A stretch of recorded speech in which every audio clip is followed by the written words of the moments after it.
사무엘하 6장. 다윗이 다시 이스라엘에서 정병 3만 명을 징집하여서 그들을 모두 이끌고 유다의 바알라로 올라갔다. 거기에서 하나님의 궤를 옮겨올 생각이었다. 그 궤는 그룹들 위에 앉아 계신 만군의 주님의 이름으로 부르는 궤였다. 그들이 언덕 위에 있는 아비나답의 집에서 하나님의 궤를 꺼내서 새 수레에 싣고 나올 때에 아비나답의 두 아들 우사와 아히요가 그 새 수레를 몰았다.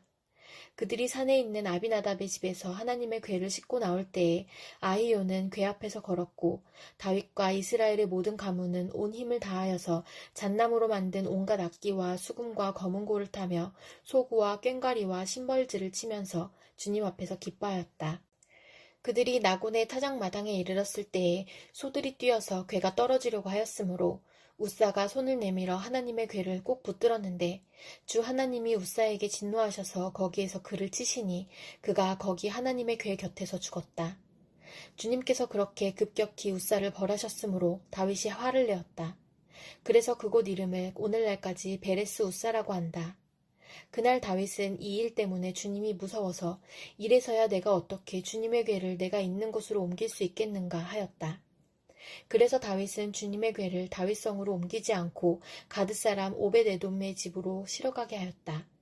그래서 주님의 궤가 가드 사람 오벳에돔의 집에서 3달 동안 머물렀는데 그때 주님께서 오벳에돔과 그의 온 집안에 복을 내려주셨다. 누군가가 오벳에돔의 집에 하나님의 궤를 보관하였기 때문에 주님께서 오벳에돔의 집과 그에게 딸린 모든 것에 복을 내려주셨다는 소식을 다윗 왕에게 전하였다. 그리하여 다윗은 기쁜 마음으로 가서 하나님의 궤를 오벳에돔의 집에서 다윗성으로 가지고 올라왔다. 궤를 옮길 때에 그는 큰 축제를 벌였다. 다윗은 주님의 궤를 맨 사람들이 6걸음을 옮겼을 때에 행렬을 멈추게 하고 소와 살찐 양을 제물로 잡아서 바쳤다. 그리고 다윗은 모시로 만든 에봇만을 걸치고 주님 앞에서 온 힘을 다하여 힘차게 춤을 추었다. 다윗과 온 이스라엘 가문은 환호성을 울리고 나팔 소리가 우렁찬 가운데 주님의 궤를 옮겨왔다. 주님의 궤가 다윗성으로 들어올 때에 사울의 딸 미갈이 창밖을 내다보다가 다윗 왕이 주님 앞에서 뛰면서 춤을 추는 것을 보고 마음속으로 그를 업신여겼다. 그들이 주님의 궤를 들어다가 다윗이 궤를 두려고 쳐놓은 장막 안 제자리에 옮겨 놓았을 때에 다윗이 주님 앞에 번제와 화목제를 드렸다. 다윗은 번제와 화목제를 드리고 나서 만군의 주님의 이름으로 백성에게 복을 빌어주고 그곳에 모인 온 이스라엘 백성에게 남녀를 가리지 않고 각 사람에게 빵 한 덩이와 고기 한 점과 건포도 과자 한 개씩을 나누어 주었다. 그런 다음에 온 백성이 각각 자기들의 집으로 돌아갔다. 다윗이 자기의 집안 식구들에게 복을 빌어주려고 궁전으로 돌아가니 사울의 딸 미갈이 다윗을 맞으러 나와서 이렇게 말하였다. 오늘 이스라엘의 임금님이 건달패들이 맨살을 드러내고 춤을 추듯이 신하들의 아내가 보는 앞에서 몸을 드러내며 춤을 추셨으니 임금님의 채통이 어떻게 되었겠습니까? 다윗이 미갈에게 대답하였다. 그렇소. 내가 주님 앞에서 그렇게 춤을 추었소. 주님께서는 그대의 아버지와 그의 온 집안이 있는데도 그들을 마다하시고 나를 뽑으셔서 주님의 백성 이스라엘을 다스리도록 통치자로 세워주셨소. 그러니 나는 주님을 찬양할 수밖에 없소. 나는 언제나 주님 앞에서 기뻐하며 뛸 것이요. 내가 스스로를 보아도 천한 사람처럼 보이지만 주님을 찬양하는 일 때문이라면 이보다 더 낮아지고 싶소. 그래도 그대가 말한 그 여자들은 나를 더욱더 존경할 것이요. 이런 일 때문에 사울의 딸 미갈은 죽는 날까지 자식을 낳지 못하였다. 고린도전서 16장. 성도들을 도우려고 모으는 헌금에 대하여 말합니다. 내가 갈라디아 여러 교회에 지시한 것과 같이 여러분도 그대로 하십시오. 매주 첫날에 여러분은 저마다 수입에 따라 얼마씩을 따로 저축해 두십시오. 그래서 내가 갈 때에 그제야 헌금하는 일이 없어야 할 것입니다. 내가 그리로 가게 되면 그때에 여러분이 선정한 사람에게 내가 편지를 써주어서 그가 여러분의 선물을 가지고 예루살렘으로 가게 하겠습니다. 나도 가는 것이 좋다면 그들은 나와 함께 갈 것입니다. 나는 마케도니아를 거쳐서 여러분에게로 가겠습니다. 내가 마케도니아를 지나서 여러분에게로 가면 얼마 동안은 함께 지낼 것이고 어쩌면 겨울을 나게 될지도 모르겠습니다. 그 다음에 여러분은 내가 가려는 곳으로 나를 보내주시기를 바랍니다. 지금 나는 지나가는 길에 잠깐 들러서 여러분을 만나보려는 것은 아닙니다. 주님께서 허락해 주시면 얼마 동안 여러분과 함께 머무르고 싶습니다. 그러나 오순절까지는 에베소에 머물러 있겠습니다. 나에게 큰 문이 활짝 열려서 일을 많이 할 수 있는 기회가 왔습니다. 그러나 방해를 하는 사람도 많이 있습니다. 디모데가 그리로 가거든 아무 두려움 없이 여러분과 함께 지낼 수 있도록 보살펴 주십시오. 그도 나와 마찬가지로 주님의 일을 하는 사람입니다. 그러므로 아무도 그를 업신여겨서는 안 됩니다. 그리고 그가 내게로 돌아올 때에 그를 평안한 마음을 지니게 해서 보내주십시오. 나는 형제들과 함께 그를 기다리고 있습니다. 형제 아볼로에 대하여 말하겠습니다. 내가 그에게 다른 형제들과 함께 여러분에게 가라고 여러 번 권하였지만 그는 지금 갈 마음이 전혀 없습니다. 그러나 적절한 때가 오면 갈 것입니다. 깨어 있으십시오. 믿음에 굳게 서 있으십시오. 용감하십시오. 힘을 내십시오. 모든 일을 사랑으로 하십시오. 형제자매 여러분, 나는 여러분에게 권합니다. 여러분이 아는 바와 같이 스데바나의 가정은 아가야에서 맺은 첫 열매요. 성도들을 섬기는 일에 몸을 바친 가정입니다. 그러므로 여러분도 이런 사람들에게 순종하십시오. 그리고 또 그들과 더불어 일하며 함께 수고하는 각 사람에게 순종하십시오. 나는 스데바나와 부드나도와 아가이고가 온 것을 기뻐합니다. 그것은 여러분을 만나지 못해서 생긴 아쉬움을 이 사람들이 채워주었기 때문입니다. 이 사람들은 나의 마음과 여러분의 마음에 생기를 불어넣어 주었습니다. 여러분은 이런 사람들을 알아주어야 합니다. 아시아에 있는 교회들이 여러분에게 문안합니다. 아굴라와 브리스가와 그 집에 모이는 교회가 다 함께 주님 안에서 진심으로 문안합니다.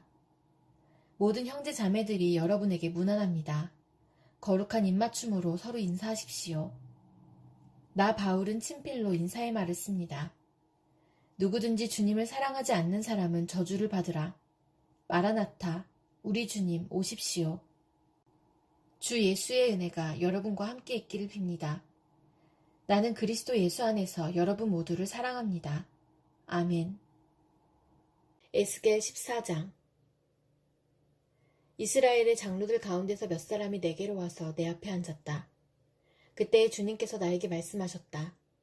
사람아, 이들은 여러 우상을 마음으로 떠받드는 사람들이며 걸려 넘어져서 죄를 짓게 하는 올가미를 자기들 앞에 둔 사람들인데 내가 과연 이런 사람들에게 질문을 받을 수가 있겠느냐.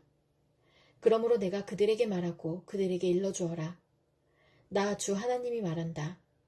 이스라엘 족속 가운데서 누구든지 우상들을 마음으로 떠받들고 걸려 넘어져서 죄를 짓게 하는 그 올가미를 자기들 앞에 두고 예언자에게 오면 나 주가 직접 그 많은 우상에 걸맞게 그에게 답변하겠다. 이스라엘 족속이 모두 우상 때문에 나에게서 떠났으니 이제는 내가 직접 그들의 마음을 사로잡겠다 하여라. 그러므로 너는 이스라엘 족속에게 말하여라. 나 주 하나님이 말한다. 너희는 회개하여라. 너희의 우상들에게서 돌아서라. 너희의 모든 역겨운 것에서 얼굴을 돌려라. 이스라엘 족속 가운데서나 이스라엘에 머무는 외국 사람들 가운데서 누구든지 나를 떠나서 우상들을 마음으로 떠받들며 걸려 넘어져서 죄를 짓게 하는 올가미를 자기들 앞에 두고 예언자를 찾아와 나에게 물어본다면 나 주가 직접 그에게 답변하겠다.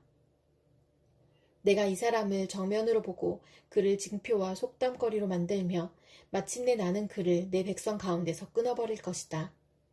그때야 비로소 너희는 내가 주인 줄 알 것이다.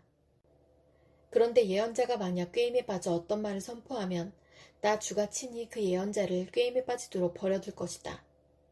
내가 내 손을 그에게 뻗쳐 그를 내 백성 이스라엘 가운데서 멸망시키겠다. 물어보는 사람의 죄나 예언자의 죄가 같기 때문에 그들이 저마다 자기의 죄값을 치를 것이다. 그래서 이스라엘 족속이 다시는 나를 떠나서 길을 잃지도 않고 다시는 온갖 죄악으로 더러워지지도 않게 하여 그들은 나의 백성이 되고 나는 그들의 하나님이 되게 하려는 것이다. 나 주 하나님의 말이다. 주님께서 나에게 말씀하셨다. 사람아, 만약 어떤 나라가 가장 불성실하여 나에게 죄를 지음으로 내가 그 나라 위에 손을 펴서 그들이 의지하는 양식을 끊어버리고 그 나라에 기근을 보내며 그 나라에서 사람과 짐승을 사라지게 한다고 하자. 비록 그 나라 가운데 노아와 다니엘과 욥 이 세 사람이 있다 하더라도 그 세 사람은 자신의 의로 말미암아 자신의 목숨만 겨우 건질 것이다. 나 주 하나님의 말이다. 가령 내가 그 나라의 사나운 짐승들이 돌아다니게 하여 아이들까지 없애버리고 또 그 짐승들이 무서워서 그 땅에 돌아다니는 사람이 없기 때문에 그 땅이 황무지가 된다고 하자. 내가 나의 삶을 두고 맹세하건대 비록 이 세 사람이 그 가운데 있다 하더라도 그들은 아들이나 딸도 건져내지 못하고 그들 자신만 겨우 구출할 것이며 그 땅은 황무지가 될 것이다. 나 주 하나님의 말이다. 가령 내가 그 나라에 전쟁의 칼이 들이닥치게 하고 명령을 내려 가라 이 땅을 돌아다니며 휘둘러라 하여 내가 그 땅에서 사람과 짐승을 사라지게 한다고 하자. 비록 이 세 사람이 그 가운데 있다 하더라도 내가 나의 삶을 두고 맹세하건대 그들은 아들이나 딸도 건지지 못하고 그들 자신의 목숨만 겨우 건질 것이다. 나 주 하나님의 말이다. 가령 내가 그 땅에 전염병을 퍼뜨리고 내 분노를 그 땅에 쏟아부어 거기에서 사람과 짐승이 피투성이가 되어 사라진다고 하자. 비록 노아와 다니엘과 욥이 그 가운데 있을지라도 내가 나의 삶을 두고 맹세하건대 그들은 아들이나 딸도 건지지 못할 것이다. 그들마저도 자신의 의로 말미암아 그들의 목숨만 겨우 건질 것이다. 나 주 하나님의 말이다. 나 주 하나님이 이렇게 말한다. 내가 예루살렘에서 사람과 짐승이 사라지게 하려고 나의 4가지 맹렬한 재앙들 곧 전쟁과 기근과 사나운 짐승과 전염병을 거기에 보낼 때에 그 해가 얼마나 크겠느냐. 그러나 그 속에서도 재앙을 피한 사람들이 있어서 아들, 딸들을 데리고 나올 것이다. 그들이 너희에게로 나올 때에 너희가 그들의 그 악한 행실과 행동을 보면 내가 예루살렘에 내린 재앙, 곧 내가 그곳에 내린 모든 것에 대하여 너희가 위로를 받을 것이다. 너희가 그들의 악한 행실과 행동을 보면 너희가 위로를 받고 내가 예루살렘에서 한 모든 일이 공연한 것이 아님을 알게 될 것이다. 나 주 하나님의 말이다. 시편 55편. 하나님, 내 기도에 귀를 기울여 주십시오. 나의 간구를 외면하지 말아 주십시오. 나를 굽어보시고 응답하여 주십시오. 한 맺힌 탄식을 가눌 길이 없어서 나는 분노에 떨고 있습니다. 저 원수들이 나에게 악담을 퍼붓고 저 악인들이 나를 억누르기 때문입니다. 진실로 그들은 나에게 재앙을 쏟으며 나에게 원한 맺힌 마음으로 분노를 터뜨립니다. 내 마음은 진동하듯 뒤틀려 찢기고 죽음의 공포가 나를 엄습합니다. 두려움과 떨림이 나에게 밀려오고 몸서리치는 전율이 나를 덮습니다. 나는 말하기를 나에게 비둘기처럼 날개가 있다면 그 날개를 활짝 펴고 날아가서 나의 보금자리를 만들 수 있으련만. 내가 멀리 날아가서 광야에서 머무를 수도 있으련만. 광풍과 폭풍을 피할 은신처로 서둘러서 날아갈 수도 있으련만 하였다. 아, 주님, 그들이 사는 성에는 보이는 이 폭력과 분쟁뿐입니다. 그들을 말끔히 없애버리시고 그들의 언어가 혼잡하게 되도록 하여 주십시오. 그들이 밤낮으로 성벽 위를 돌아다니니 그 성 안에는 죄악과 고통이 가득 차 있구나. 파괴가 그 성 안에서 그치지 아니하고 억압과 속임수가 그 광장에서 떠나지 않는구나. 나를 비난하는 자가 차라리 내 원수였다면 내가 견딜 수 있었을 것이다. 나를 미워하는 자가 차라리 자기가 나보다 잘났다고 자랑하는 내 원수였다면 나는 그들을 피하여서 숨기라도 하였을 것이다. 그런데 나를 비난하는 자가 바로 너라니. 나를 미워하는 자가 바로 내 동료, 내 친구, 내 가까운 벗이라니. 우리는 함께 두터운 우정을 나누며 사람들과 어울려 하나님의 집을 드나들곤 하였다. 그들이 머무르는 곳, 그곳에는 언제나 악이 넘쳐흐르는구나. 죽음아, 그들을 덮쳐라. 산채로 그들을 음부로 데리고 가거라. 나는 오직 하나님께 부르짖을 것이니 주님께서 나를 건져주실 것이다. 저녁에도 아침에도 한낮에도 내가 탄식하면서 신음할 것이니 내가 울부짖는 소리를 주님께서 들으실 것이다. 나를 대적하는 자들이 참으로 많아도 주님께서는 나에게 덤벼드는 자들에게서 내 생명 안전하게 지켜주실 것이다. 아주 먼 옛날부터 보좌에 앉아 계시는 하나님께서 나의 부르짖음 들으시고 응답하실 것이다. 마음을 고치지도 아니하며 하나님을 두려워하지도 아니하는 그들을 치실 것이다. 나의 옛 친구가 손을 뻗쳐서 가장 가까운 친구를 치는구나. 그들과 맺은 언약을 깨뜨리고 욕되게 하는구나. 그의 입은 엉긴 젖보다 더 부드러우나 그의 마음은 다툼으로 가득 차 있구나. 그의 말은 기름보다 더 매끄러우나 사실은 뽑아든 비수로구나. 너희의 짐을 주님께 맡겨라. 주님이 너희를 붙들어 주실 것이니 주님은 의로운 사람이 망하도록 영영 그대로 버려두지 않으실 것이다. 하나님, 주님께서는 반드시 그들을 멸망의 구덩이로 내려가게 하실 것입니다. 피 흘리기를 좋아하고 속이기를 좋아하는 자들은 자기 목숨의 절반도 살지 못하게 될 것입니다. 그러기에 나는 주님만 의지하렵니다.